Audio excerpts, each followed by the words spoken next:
Ayudan con su cámara lo que puedan, porfa, para ir identificándolos. Ok,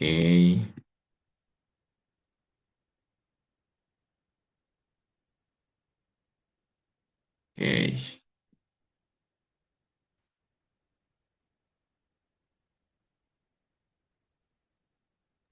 Veo a Ana, Glenis, Patricia, veo a Nicole, Denia, Miguel, Merita, Francia, Claudia, Mari, Nancy. Bueno, sean todos bienvenidos. Ya más o menos los voy identificando. Creo que vamos a tener que tener una reunión de socialización en estos días. Ahí sí le va a poner reunión de socialización.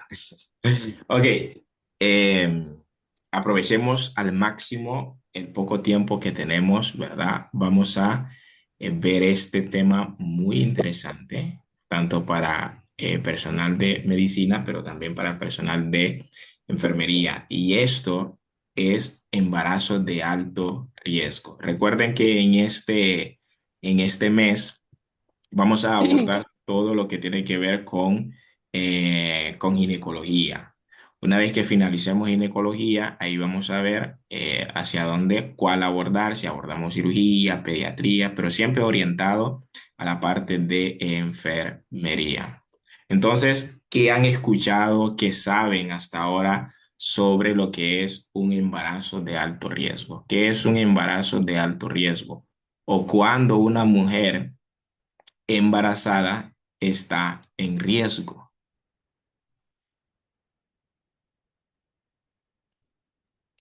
¿Qué es eso, embarazo de alto riesgo o cuando una mujer está en riesgo cuando está embarazada? ¿Alguien?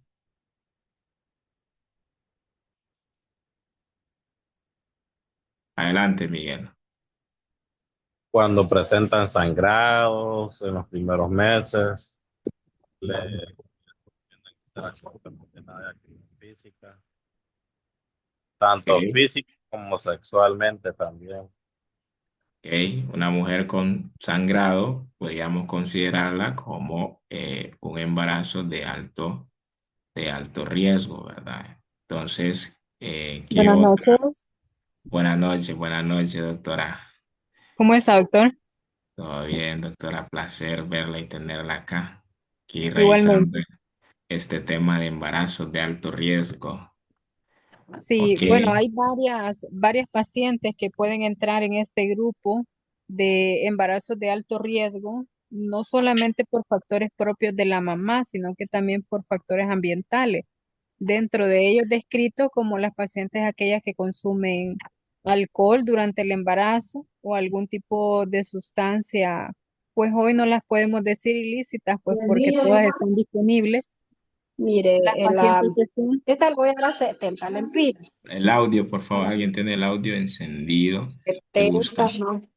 estoy buscando quién es que está 150. interrumpiendo.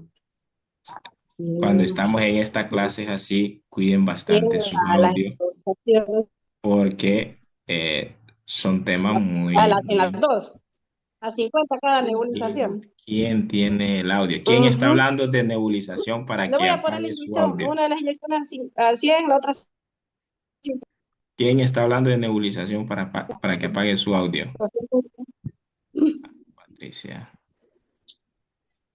ya la silencié.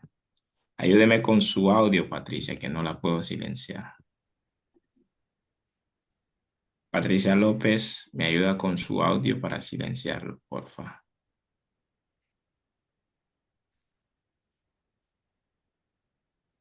Gracias. Bueno, ¿todo está listo con los audios? Ok, por favor, traten de estar con sus audios apagados. Aquí dice, em, aquí dice alguien, hipertensión, enfermedad como hipertensión, diabetes mellitus, dice Nancy. Sí, ok, perfecto.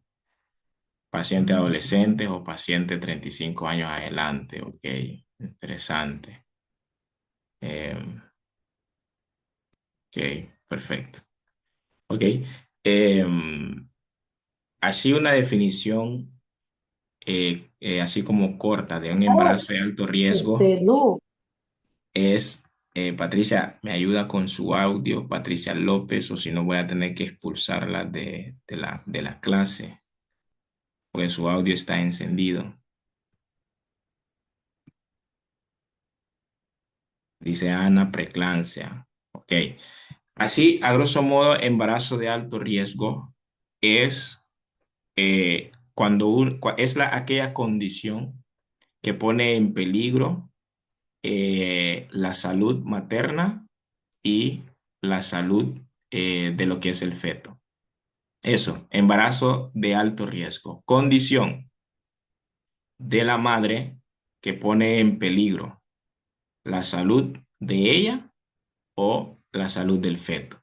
Entonces, cualquier situación que esté poniendo en peligro la salud de esa madre, decimos que es un embarazo de alto riesgo. O cualquier situación que ponga en riesgo la salud de lo que es el feto, hablamos de un embarazo de alto riesgo. Y la doctora había mencionado algunos ahí que de por sí fue interrumpida por algunos de ustedes. Por favor, cuiden ese audio.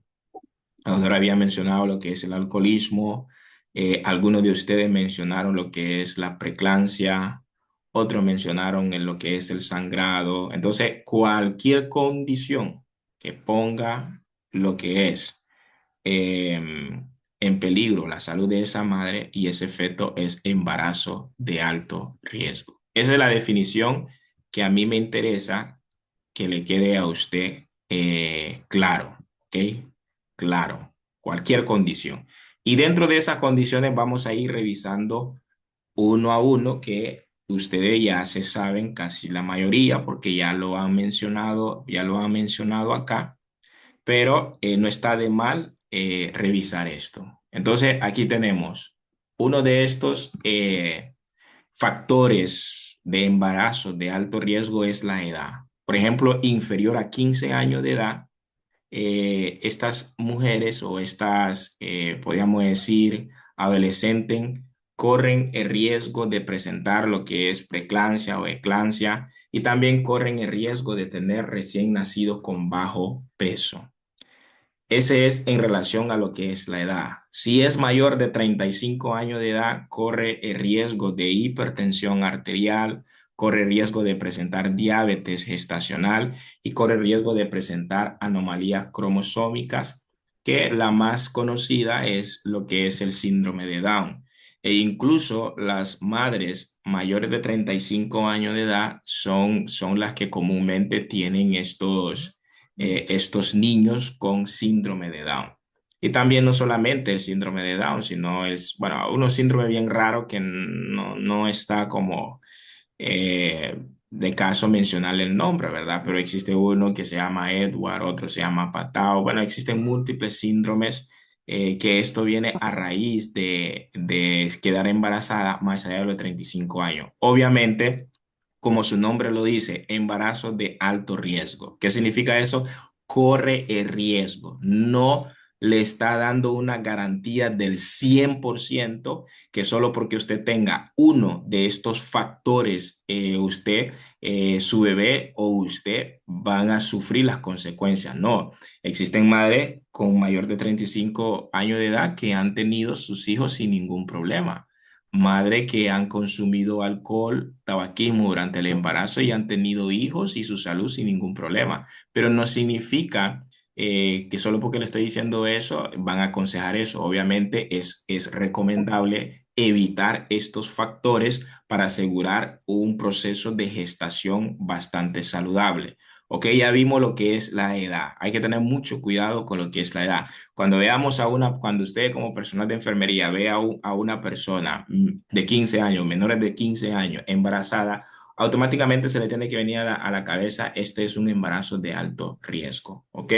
El peso, por ejemplo, por debajo de 45 kilogramos. Esto tiene mayor probabilidad de recién nacido de bajo peso.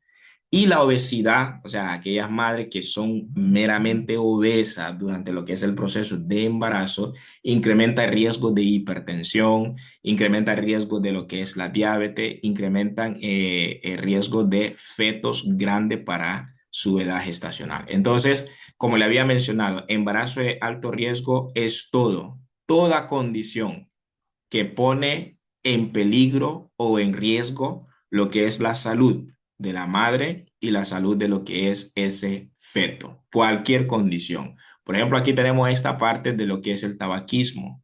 El tabaquismo puede producir lo que es un recién nacido con bajo peso, alteración a nivel de lo que es la placenta, riesgo de rotura de esas membranas, partos antes del tiempo o parto pretérmino e infecciones urinarias. También el tabaquismo se asocia con defectos congénitos.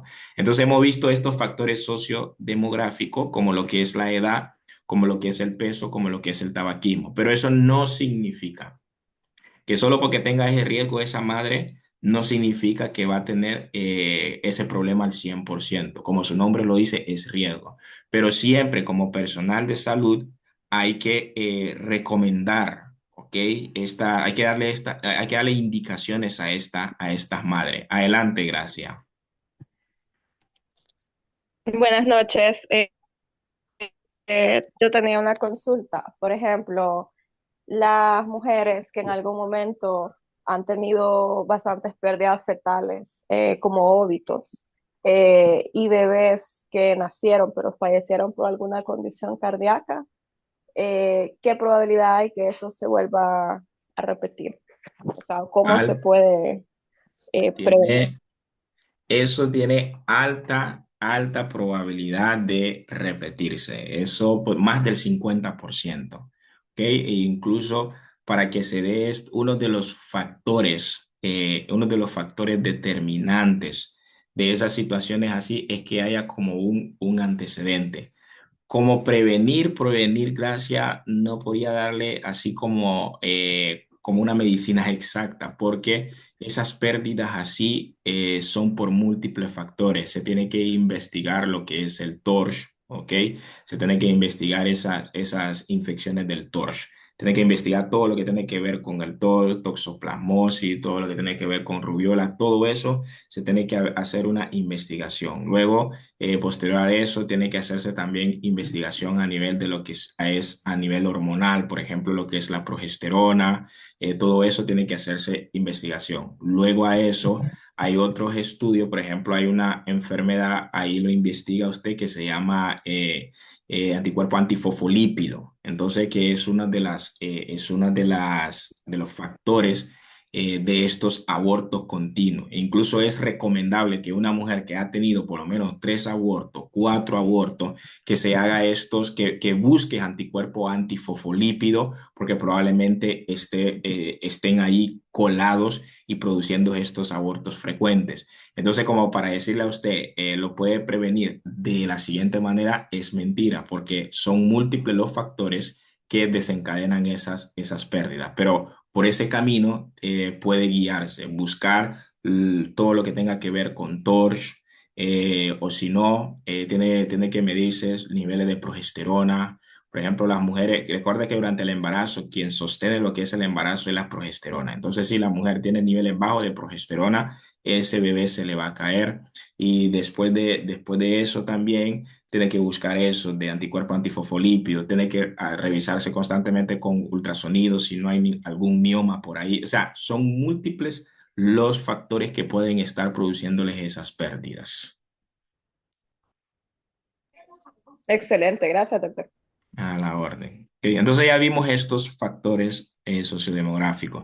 Tiene abierto todo para hacer preguntas. O sea, este espacio es como que si, ay, antes yo quería como, este espacio es como que si le voy a preguntar al doctor lo que mi médico, el doctor que lo que yo siempre estoy, no me permite preguntarle porque quizás es prepotente, no le da la confianza. Entonces aquí puede preguntar. Si yo no sé está la doctora y si no sabemos los dos, entonces le decimos, vamos a investigar y la siguiente clase nosotros le contestamos. ¿Ok? Entonces sientan toda la toda la confianza de hacer esas preguntas.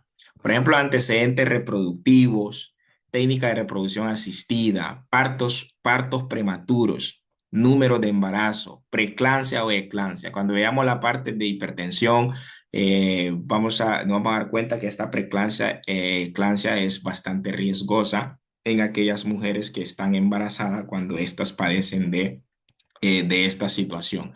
Entonces, otra situación o otra condición que hace que estas mujeres tengan un embarazo de alto riesgo es antecedentes de hipertensión arterial. Una mujer que antes de quedar embarazada ya ha sido diagnosticada con hipertensión arterial, ese embarazo de esa mujer debe de ser planificado. ¿Por qué? Porque meses previo a ese embarazo, esta mujer debe de manejar la presión arterial en los parámetros normales. O sea, tiene que tener la presión arterial en los parámetros normales. Pero si es una mujer hipertensa, mal controlada, que pasa con la presión arterial 150/90, 160/100, mal controlada esa mujer y queda embarazada, eso sí es bastante riesgoso. Es prácticamente fijo una mujer que va a presentar preeclampsia, eclampsia durante lo que es el embarazo y al final esto perjudica lo que es el feto, ¿ok? Por ejemplo, una restricción de crecimiento uterino, o sea, no crece adecuadamente lo que es el feto, ese feto puede sufrir lo que es una leve asfixia por esta hipertensión. Entonces, por eso estas mujeres con hipertensión arterial antes de quedar embarazada deben de planificarlo, porque primero debe de haber un control estricto de esa presión arterial para este embarazo. Patología respiratoria como lo que es el asma, o sea, por ejemplo, las mujeres asmáticas también corren riesgo durante lo que es el embarazo. Por eso esto debe de ser planificado. Las mujeres con cardiopatía, mujeres con insuficiencia cardíaca, porque hay algunas patologías, ¿ok? Patologías congénitas que se presentan en la vida adulta como insuficiencia cardíaca. Entonces, hay mujeres a temprana edad, 30, 35 años, incluso 28 años de edad, que estas mujeres ya presentan estas cardiopatías. Entonces, una mujer que tenga problema a nivel de lo que es el corazón y esta mujer queda embarazada, eso es altísimo riesgo. ¿Por qué? Porque recuerde que durante el embarazo hay una sobrecarga de líquido, o sea, hay más líquido en el organismo de lo normal. Entonces, imagínese un corazón insuficiente, no puede manejar suficiente líquido. Entonces, ¿qué puede pasar? Se le puede ir esos líquidos a los pulmones de esta mujer, o sea, una complicación. Me acuerdo, yo tuve la experiencia con una muchacha, solo tenía como 30 años de edad, con una cardiopatía, y no solamente, y no le hablo de cardiopatía de insuficiencia cardíaca, sino un problema a nivel del ritmo de su corazón. Era una mujer que su frecuencia cardíaca o sea, variaba. A veces esa frecuencia cardíaca estaba en 48, de repente subía a 60, luego a 70, luego bajaba nuevamente a 50 y eso estaba perjudicando a esa mujer durante lo que es este proceso de embarazo. Me acuerdo que la estuvimos atendiendo en Trujillo, pero al final esa mujer tuvimos que remitirla hacia lo que es La Ceiba y probablemente de La Ceiba la mandaron, me imagino que a San Pedro, porque era un embarazo en sí de alto riesgo. E incluso el ginecólogo tuvo que hablar con ella que su embarazo era de alto riesgo y se tendría que tomar algunas medidas agresivas en el caso de ella. Las mujeres con diabetes, de igual manera, mujeres con diabetes también corren el riesgo durante su embarazo. Entonces, como podemos ver, hemos observado algunas de estas condiciones que pueden hacer que este embarazo termine de una forma no deseable. Entonces, por eso es que debe de ser planificado. Aquella mujer con hipertensión arterial, su embarazo debe de ser planificado, con la patología respiratoria debe de ser planificado, con cardiopatía debe de ser planificado, aquellas que tengan diabetes debe de ser planificado. ¿Ok? Aquí dice Juliet, si una paciente es diabética y está embarazada al nacer el bebé será diabético. No, Juliet, no será diabético el bebé. pero sí puede presentar algunos problemas, por ejemplo, agrandamiento de lo que son los órganos. Puede ser un bebé grande para lo que es la edad estacional, o sea, un bebé macrosómico muy grande, puede ser un bebé que tenga lo que es el corazón grande, puede ser un bebé que presente un defecto congénito también cuando es de madre diabética. Entonces, por eso es que la diabetes es una condición que pone en riesgo tanto lo que es la salud materna y también lo que es la salud del feto. Dice Fanny, la prolactina tiene que ver con la infertilidad de la mujer. No, Fanny, no tiene que ver. La prolactina es la hormona que estimula lo que es la secreción de lo que es la leche, pero con la infertilidad no tiene que ver la prolactina. La infertilidad sea por otros factores, por ejemplo, como infecciones frecuentes, ¿va? Por ejemplo, una EPI frecuente, enfermedad inflamatoria pélvica frecuente, puede jugar un papel en lo que es la infertilidad. Por ejemplo, los niveles de hormonas también y otras situaciones, pero ya la prolactina no. Creo que Gracia tenía la mano alzada. Adelante, Gracia. Sí, está súper interesante esta parte que está explicando, solo que un ejemplo, yo soy asmática, ¿verdad? Y en mi familia abundan los hipertensos. Bueno, quería hacer una aportación. En mi caso, mi hija mayor ya tiene 15 años, pero mi segundo bebé, yo llevé todo mi control en orden y todo. Y por todos los síntomas que usted menciona, en algún momento yo padecí de hipertensión, pero no se me trató como hipertensión. Yo me vine a dar cuenta hasta el final del embarazo y claro, ¿verdad? En ese momento, o sea, me acuerdo que para mi último mes de embarazo yo tenía bastantes como ardores en el estómago y bastantes dolores de cabeza. Pues a lo que quería llegar es, por ejemplo, mi bebé nació con cardiopatía. Eh, por más que yo les preguntaba a los médicos por qué eso nunca se detectó en el ultrasonido, etcétera. Lamentablemente, pues mi bebé falleció de la misma cardiopatía.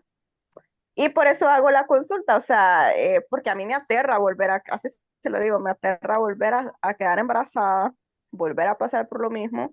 Y como le digo, fue un embarazo, sí me llevaron todo el tiempo los ultrasonidos y todo.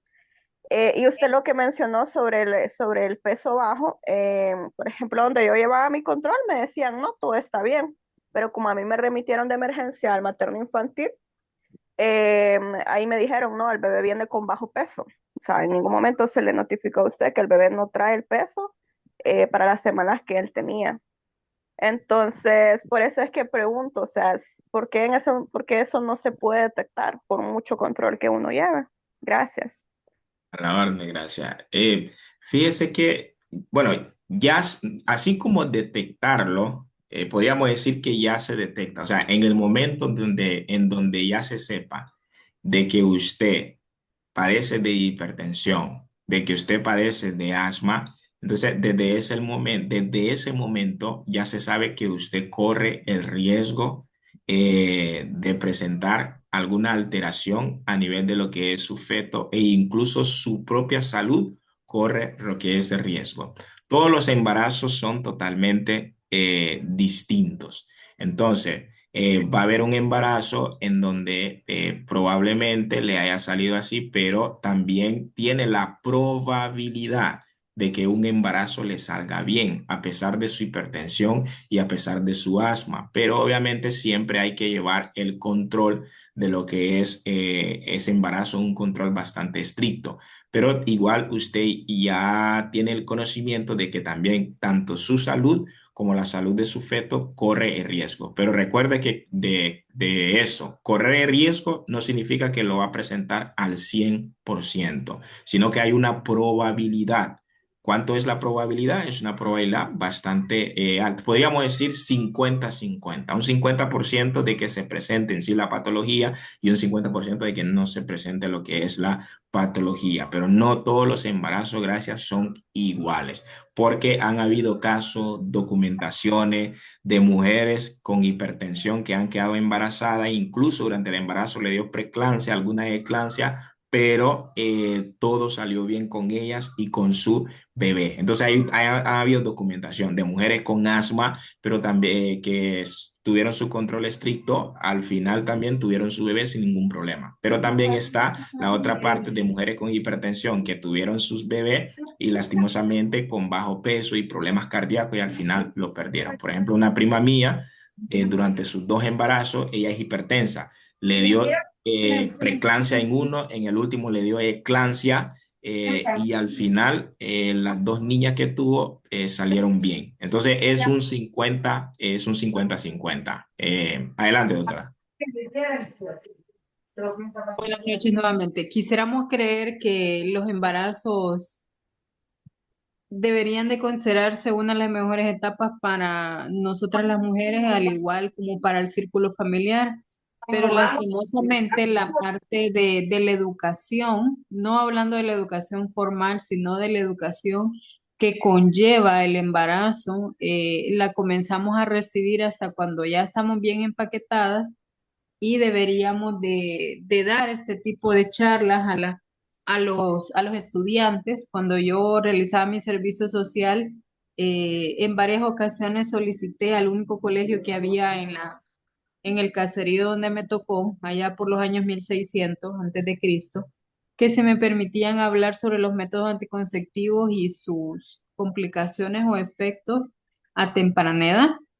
¿Por qué había decidido tomar ese tema? Porque pasaban los estudiantes enfrente del centro de salud donde yo estaba pidiendo preservativos y es un método de planificación gratuito en los centros de salud. En realidad todo debería ser gratuito, pero el condón como tal no era un registro exacto como lo que eran otros tipos de método de planificación, ¿verdad? Que se le podíamos regalar 3, 6, dependiendo de la necesidad de cada estudiante. Entonces, cuando vi que esto comenzó a ser una situación diaria donde se nos podía ir media caja, hablando de que una caja tiene más de 100 condones, comencé a solicitar este tipo de apoyo por parte de la dirección de la institución, pero ellos dijeron que no, porque entonces esto era incentivar y orientar de una forma adecuada a los estudiantes que ellos sabían muy bien que no manejaban ni tenían relaciones sexuales. Cuando ya se comenzó a pasar el primer mes de estudio, ya por ejemplo febrero pasó a marzo, comenzaron a detonarse los embarazos en adolescentes menores de 15 años. Muchas de ellas pues continuaron sus estudios, pero no culminaron y otras pues con la vergüenza de la comunidad de todo este tipo de cosas. ¿Por qué le hago mención de esto? Porque parte de todo esto es la prevención, o sea, que nos planifiquemos un embarazo no solamente en aquellas pacientes que padecen de una enfermedad crónica transmisible o no transmisible como la presión, el asma y cualquiera de esas otras enfermedades que sabemos que tienen un tratamiento, pero como muchísimas enfermedades, no ha tenido una cura, ¿verdad? Lastimosamente, la compañera que tomó la palabra anteriormente tuvo una pérdida de su bebé. Yo, gracias a Dios, no he pasado por esa situación, pero sí le aconsejaría que si en algún momento se anima a tener o tomar esta decisión, que no la haga solamente por la pérdida que tuvo, sino porque realmente reconforta. Lo he visto en varias pacientes o amigas cuando hablan de su embarazo o de su bebé arcoíris y esta nueva etapa de florecer después de una situación de desgracia, situación con la que se aprende a vivir. Y antes de salir embarazada y antes de decidir quitarse un método de planificación, asista a un control de una ginecóloga que tenga una subespecialidad en embarazo de alto riesgo para que defina cuál será su mejor momento para salir embarazada, porque deberían de haber muchos criterios para eso. El tiempo desde que nació la bebé hasta el momento que se desea suspender el método de planificación y todos los demás exámenes que va a conllevar el proceso, que a eso se le llama control preconcepcional, que todas las mujeres deberíamos de asistir, incluso con nuestra pareja lo deberíamos de hacer, pero no lo hacemos.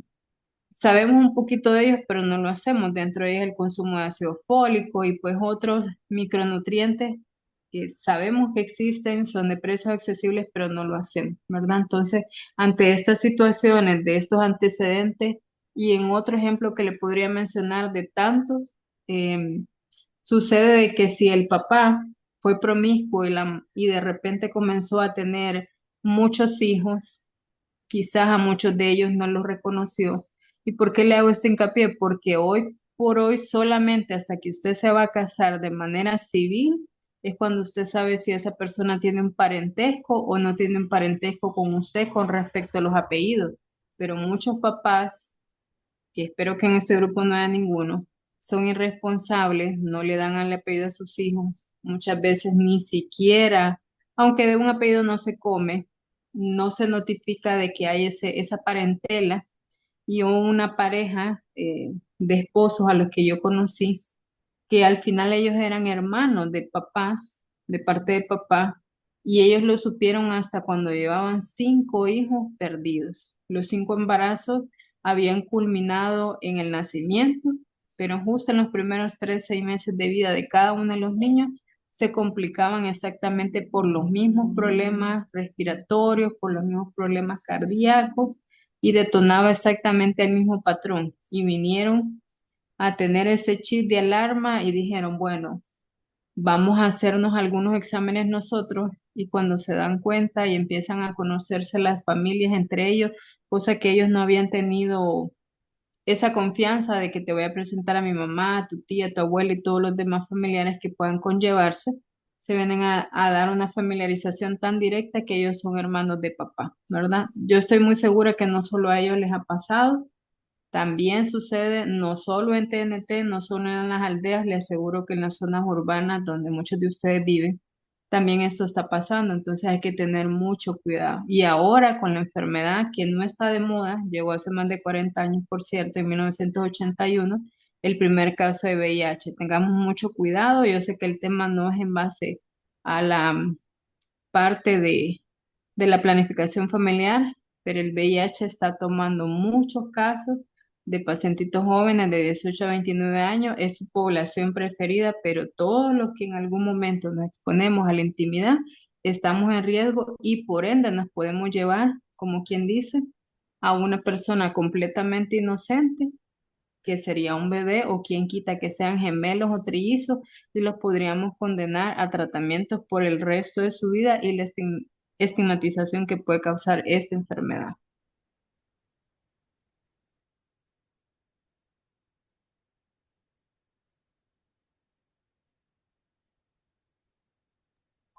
Qué linda, doctora. Excelente explicación y le agradezco sus palabras. Y comparto con usted la parte de la planificación familiar, eh, porque un ejemplo, en mi pueblo, Disculpe, nosotros Gracia. vimos en algún momento. Disculpe por interrumpirla. Ya solo nos queda, creo que como 20 segundos. Entonces, Sí, sí, solo le ahí, quería sí, agradecer a la doctora. Excelente explicación.